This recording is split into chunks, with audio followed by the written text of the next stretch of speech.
All right, so you're ready to record your first podcast. Do you have a microphone? Who's going to distribute for you? Do you have a studio? What about the editing? All right, everyone relax because I think I have the answer. Anchor app. Yeah, Anchor. It's free. They distribute Spotify, Apple, many more. There's creation tools that allow you to edit and create your podcast from your phone, your laptop, or your personal computer. And the best thing of all, girl, you can make money no matter how many listeners you have. So the answer is simple. Get Anchor. Anchor FM app. Go find it now. Tell them a seat at the table sent you. There's a fire starting in my heart, reaching a fever pitch, and it's bringing me out the dark. Every Christian now, finally I could see you crystal clear. Go ahead and sell me out, and I'm gonna lay your sins there. See how... No, we're not gonna keep singing this, are we? To me, Adele had some of the hottest albums this decade. That's to me. Rolling in the Deep is a slap. Okay? Oh my God. You guys, can you believe it? It's our last time together for the 2001 to the 9. Oh my God, this is so crazy. Well, thank you for tuning in to A Seat at the Table podcast. There's always a seat here for you, honey. Even if we don't agree, it's fine. I am your hostess with the mostest, Gail. I'm back for another week, thank goodness. And this is our last meetup before 2020 for the dub. All right. I don't know. I could just be kind of pre-setting the table for a manifestation, because that's what we are setting the table for this week. But I don't know why. I just get this good frequency. Like I get a vibration that 2020 is going to be amazing, and you have to be careful what you even put out there. Like, I mean, amazing from the standpoint of abundance for everyone, for just a really light vibration for everybody. I am praying for health. I am praying for prosperity, both economic and physical and mental prosperity for everyone.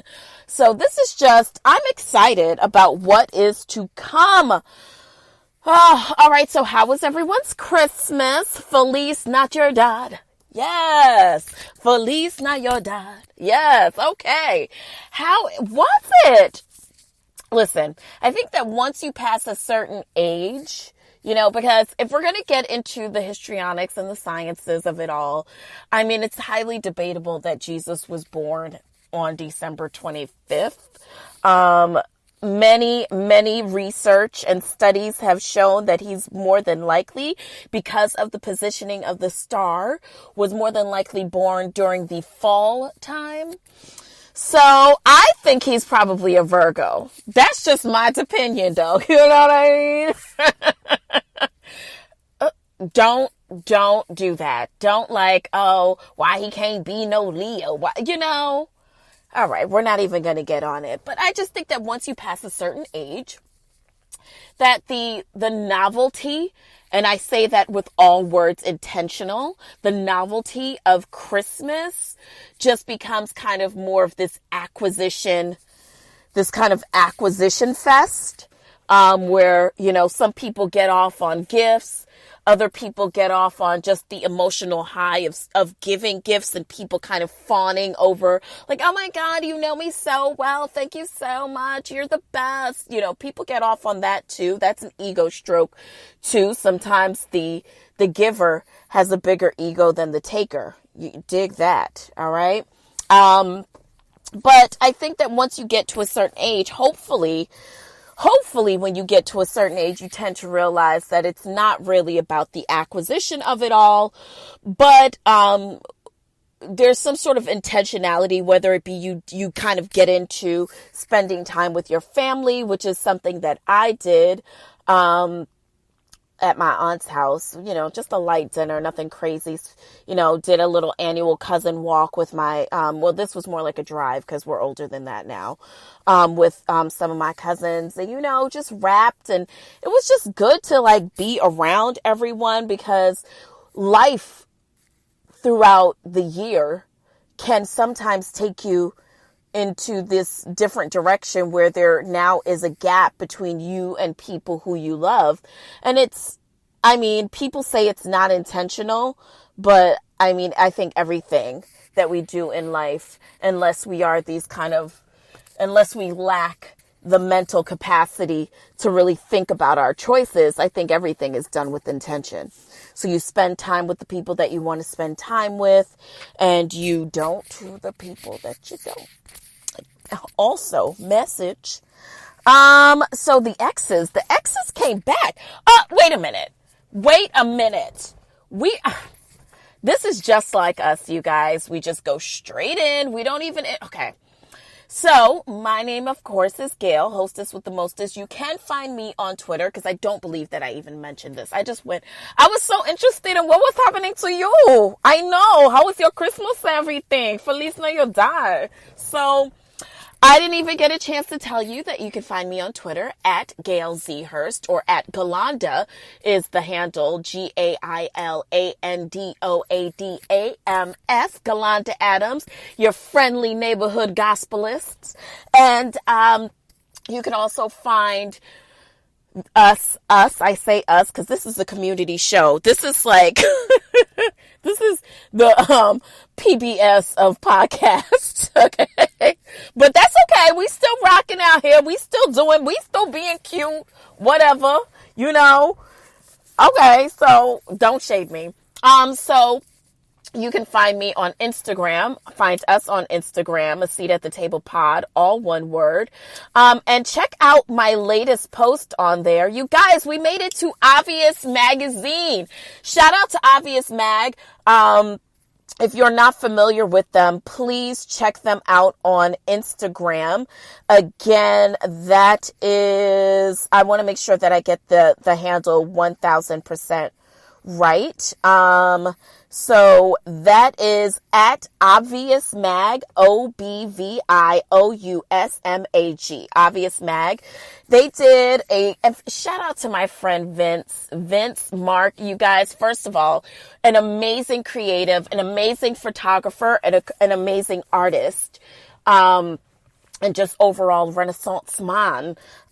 He was so gracious and kind enough to do a feature of me, in the latest issue of Obvious Magazine. And you can see that on the podcasting webpage as well as at obviousmag.com. Go ahead, check the post out. Please read the article. Like the post, because that is also very important. Hey, like the post, tell them what you think. And please, as always, go ahead and listen to the podcast, which you can find on Spotify, on Apple Podcasts, and all other places that you get your podcasting feels. Okay, so getting back to business now.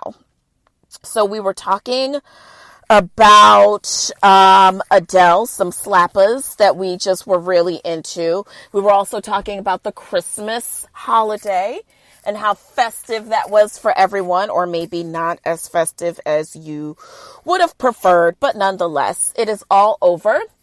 So thank God you made it. I made it. Hallelujah. Okay. So let me tell you how the exes was crawling out the woodworks this week, girl. Whew, Jesus. I just felt like, remember that gospel album? Remember there used to be these gospel albums for sale on TV? And they used to have one of them that was like, it was a 2 album. All right. If you're too young for this, please forgive me, but this is very important. There used to be these 2 albums that used to be for sale. And they was gospel. They was a double gospel album, right? And the commercial for it was so good because they would play Rough Side and I'm coming up. And they would play all the little snippets of the gospel album, but then they would also play the snippet of the sermon where he was like, he went outside and came back and said, who in the hell left the gate open? You remember that? Okay. Well, if you don't remember it, that is the title of this week's show. Who in the hell left the gate open? Now, the exes, somebody left my gate open because, bitch, they was coming. Monday, I seen my problematic abusive ex at the gym.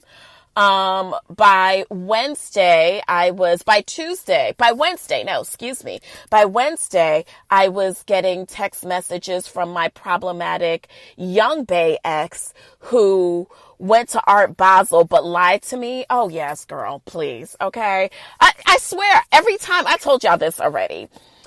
It's comical to me for some niggas and the way they think that they're playing you, because like you invented it. You know what I mean? So when they're doing it, you just laugh it to yourself like, you really wasting time on me telling this lie? Because like, girl, I don't care. So whatever. So he comes crawling out the woodworks this week. Nymphobase comes crawling out the woodworks this week. Like everybody. But you know who was not here for my shit this week? Jim Bay. He actively ignored me this week, which is fine. It's fine. It's not a big deal. Totally not a big deal. Because I am like a Timex. I take a licking and I just keep... Anyways. So, y'all, let me get y'all opinion on something, right? If you are a person of a certain age, correct? And you have... friends who have kids, and let's just say that they are above toddler age, right? So what does that make your relationship like with them? Is there a modicum of respect that is expected there? Now, I ask that because I feel like when I was growing up, and even as a grown woman right now, I'm a woman of a certain age. I'm 40 years old, honey, okay? I ain't one of your average 20-year-olds sitting here counting the days, honey, okay? Now, do you know what movie that's from? Do you know? If you do know, me and you must never part, okay? But yeah, so even at the age that I am at right now, people who I have grown up with because of their familial or platonic relationship with my parents, even at this age, there is a modicum of respect that is there. So I don't call them by their first names. I do not have this kind of weird adversarial anything with them. I will always show them a level of respect that is befitting to someone who is considered my elder, and I think that there's some traditions and there are some expectations that we have let go of in the name of becoming kind of more actualized and more conscious and more mindful. I often joke around with one of my cousins about how funny it is that in her lifetime, when it comes to like her son, she can remember being younger and it being always a thing of you just show your teacher respect. You know what I mean? It's not this kind of weird relationship where they have to earn your respect because it's human to human. You understand that there are some titles that are given that do denote a level of expected diplomacy and respect. And how it's funny because her son now, who is in high school, will be like, well, the teacher was being disrespectful to me. And like, there's this kind of almost this huffiness of like, I don't care that you're older than me. There's a level of respect that you should be giving me, which listen, I think that, I don't want to imply that everyone, just because they're older, that means that you must have to. You know what I mean? I think that there are conditional, obviously there are going to be conditional moments in something like that where you say like, oh, okay, well, this person is abusive or whatever. So no, I don't really owe this person anything, or this isn't someone that I'm familiar with. So I really don't owe them anything, but a general